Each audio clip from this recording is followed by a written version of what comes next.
हाय, मैं हूं doctor Saba Bakhsh, physiotherapist. Welcome to my channel physiotherapy with doctor Saba Bakhsh. मेरे लास्ट वीडियो में मैंने आपको CTEV की एक सक्सेस स्टोरी दिखाई थी और उसमें ये कहा था कि मैं हमारी जो एक टीम है CTEV का करेक्शन जो करती है, ट्रीटमेंट करती है, उनसे मिलवाऊंगी।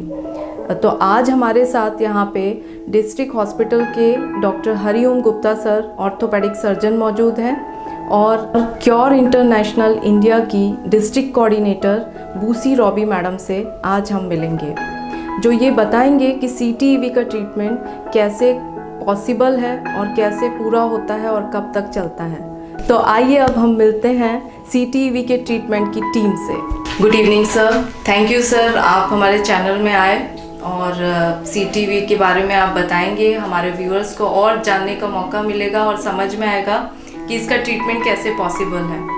तो सर आप CTEV के बारे में बताइए और कैसे ट्रीटमेंट करते हैं आप सर, क्या क्या कैसे कब बच्चों को बुलाया जाता है और ट्रीटमेंट किया जाता है, उसके बारे में थोड़ा सा बताइए सर। जी बिल्कुल।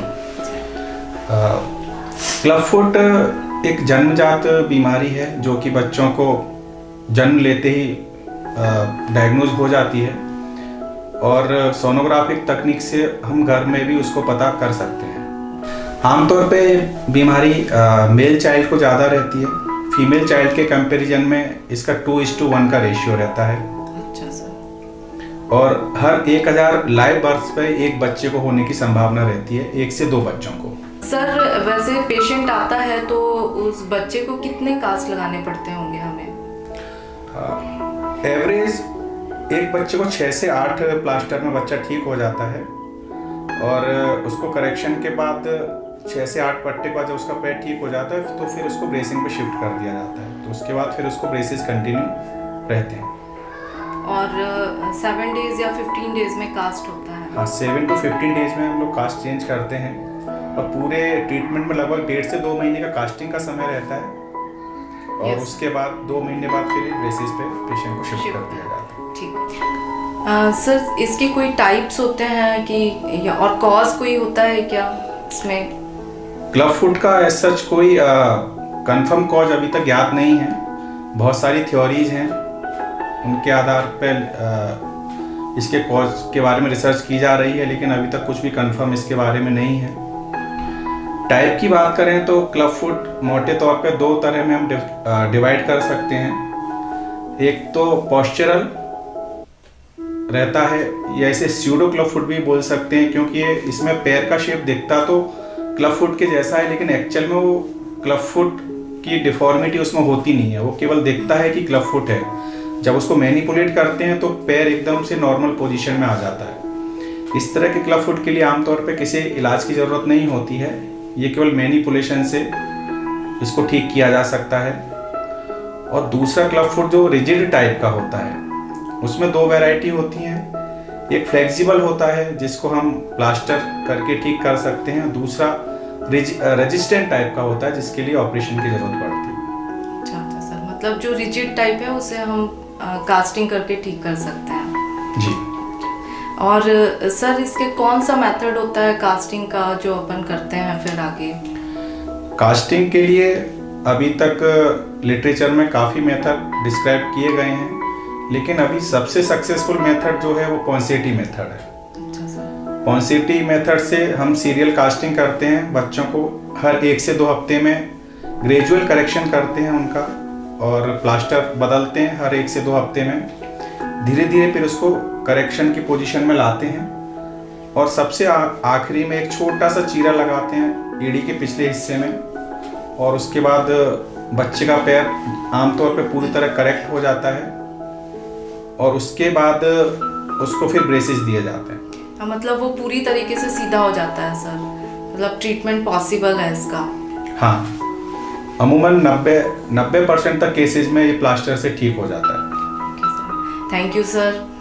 इससे लोगों को ये समझ में आएगा कि इसका ट्रीटमेंट पॉसिबल है और जल्द से जल्द कराना चाहिए। सर कितने दिन के बाद से स्टार्ट कर लेना चाहिए अपन को? आमतौर पे मैं तो अपने क्लिनिक पे डे 1 से भी प्लास्टर स्टार्ट कर देता हूँ बच्चों का, लेकिन बच्चों की कंडीशन, उसका वेट और बाकी सारी कंडीशंस को ध्यान में रखते हुए जितना जल्दी हो सके ट्रीटमेंट स्टार्ट कर देना चाहिए। ठीक है सर, थैंक यू सर। हमारे साथ आज डिस्ट्रिक्ट कोऑर्डिनेटर क्योर इंटरनेशनल की बूसी रॉबी मैडम भी मौजूद हैं। वो आपको बताएंगी कि जब कास्टिंग और टेनेटमी हो जाती है उसके बाद हमें क्या करना होता है, कौन से ब्रेसेस देने होते हैं। थैंक यू मैम, आप इस चैनल पे आए और व्यूअर्स को बताइए कि आगे क्या करना होता है और कब तक हमें ध्यान देना होता है ब्रेसेस के लिए, कब तक पहनाना होता है। ओके, नमस्कार सभी को। मेरा नाम बूसी रॉबी है। मैं क्योर इंटरनेशनल इंडिया की डिस्ट्रिक्ट कोऑर्डिनेटर हूँ। ये एक एनजीओ है जो सोशल वर्क करता है और करीब 1 लाख चिल्ड्रंस जो हैं क्योर इंटरनेशनल इंडिया के रजिस्टर्ड हो चुके हैं पूरे इंडिया में। और जैसे कि अभी हमें डॉक्टर हरिओम गुप्ता सर ने बताया कि क्लब फुट जो है, सबसे खुशी की बात हमारे लिए ये है कि क्लब फुट जो है ये इसका इलाज संभव है। एक समय था जब इसका इलाज संभव नहीं था, पर आज इसका इलाज संभव है। जैसे सर ने बताया कि पहले पट्टे चढ़ाए जाते हैं और पट्टे चढ़ाने के बाद एक छोटा सा चीरा लगता है और उसके बाद वो जो चीरा रहता है वो 21 दिन तक रहता है। उसके बाद जो है ये शू प्रोवाइड किया जाता है जो आपको दिख रहा होगा। और ये जो है क्योर इंटरनेशनल इंडिया ट्रस्ट की तरफ से ये शू आता है। आपको इसके बीच में एक छोटी सी रॉड जैसी दिखाई दे रही होगी। ये पहले से डिग्री में सेट होकर के इसलिए आता है ताकि जो बच्चे हैं उनका जो पैरों का साइज है वो नॉर्मल हो पाए और वो अच्छे से चल पाए। शुरुआत में जो बच्चे हैं 21 दिन के पट्टे के बाद जो उनको ये शू दिया जाता है, उस समय पे ये शू जो है करीब 6 से 8 महीने तक उनको 23 घंटे पहनना रहता है बच्चों को। और 1 घंटा जो है उनको निलाने में मालिश करने के लिए वो इस जूते को उतार सकते हैं। उसके बाद उनको करीब 8 महीने तक इसे 23 घंटे पहनाने के बाद जब तक बच्चा 5 साल तक का नहीं हो जाता तब तक बच्चे को नाइट ब्रेजिंग करवानी रहती है, या डे में जब बच्चा सोता है तो नैप टाइम में, मतलब सोते समय में उनको ये जूता पहनाना पड़ता है पेरेंट्स को अपने बच्चों को। और आप विश्वास नहीं करेंगे, मैं 2017 से हूँ और हरिओम गुप्ता सर 2015 से देख रहे हैं, डॉक्टर सबा बख्श हैं। बच्चे जो है सच में ये जो ट्रीटमेंट है ये एक हीलिंग, एक मिराकल है और इस ट्रीटमेंट को बड़े ही अद्भुत तरीके से यूज़ किया जा रहा है ताकि बच्चे पूर्ण रीति से चंगे हो सकें। और पूर्ण रीति से आप जब एक क्लब फुट के बच्चों को देखेंगे, जैसे सर ने बताया, एक होता है यूनिलैटरल और एक होता है बायलैटरल। यूनिलैटरल का अर्थ होता है अगर बच्चे के एक पैर में क्लब फुट है, बायलैटरल का अर्थ होता है अगर दोनों पैरों में क्लब फुट पाया जाता है। तो अगर यूनिलैटरल हो या बायलैटरल हो, कैसा भी क्यों ना हो, अगर ये ट्रीटमेंट पूरा बच्चा लेता है तो ये पूर्ण तरीके से ठीक हो सकता है। तो इसलिए हमारे लिए खुशखबरी ये है कि इसका इलाज संभव है। हमारे क्योर इंटरनेशनल इंडिया के इंडिया ट्रस्ट के जो डायरेक्टर हैं डॉक्टर संतोष जॉर्ज, वो न्यू दिल्ली में है और वहाँ से इस संस्था को चला रहे हैं। और स्टेट कोऑर्डिनेटर मिसेस कुसुम मिंज है जो पूरे स्टेट को देख रही हैं।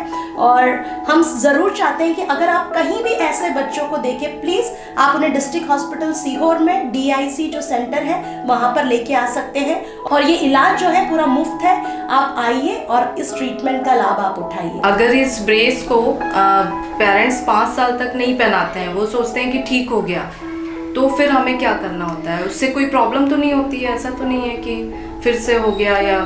जी, नॉर्मली जब बच्चे को हम ये जूता पहनाते हैं और बच्चा करीब 1-1.5 साल में ही बच्चा अच्छे से जब चलने लगता है और वो दौड़ने लगता है तो पेरेंट्स ये सोचते हैं कि अरे मेरे बच्चे का जो है पैर ठीक हो गया है, मुझे इस जूते को पहनाने की ज़रूरत नहीं है। लेकिन अगर उन्होंने ये सोच लिया और उन्होंने जूता पहनाना छोड़ दिया तो एक रिलैप्स स्टेज में आ जाता है, जिसका अर्थ है पैर जो है वापस घूमने लगता है। क्लब फुट का एक्चुअली अर्थ होता है, क्लब मतलब होता है घूमा हुआ और फुट मतलब होता है पैर। तो अगर पैर जो है वो सीधा हो गया और सीधा होने के बाद अगर ब्रेसिंग जूते जो है वो सही से नहीं पहनाए तो पैर जो है वापस पूरे घूमने लगते हैं। इसलिए बहुत ज़रूरी है।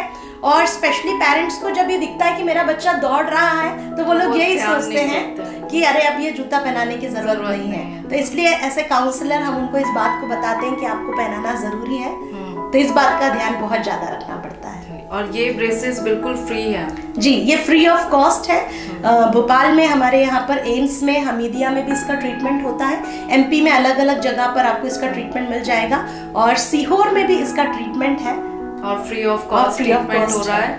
Hariom sir district hospital Sehore में है और फ्री ऑफ कॉस्ट ट्रीटमेंट कर रहे हैं और कई 100 बच्चे ठीक हो चुके हैं और बिल्कुल नॉर्मली वॉक कर रहे हैं। Thank you Bussy madam, doctor Hariom sir, आप हमारे चैनल पे आए और इससे लोगों को और समझ में आएगा, क्लियर होगा और आप अपने नज़दीकी किसी भी जगह पे आप हैं, डिस्ट्रिक्ट हॉस्पिटल जाइए और वहाँ पे ऑर्थोपेडिक सर्जन से मिलिए, इसका ट्रीटमेंट पॉसिबल है। Thank you.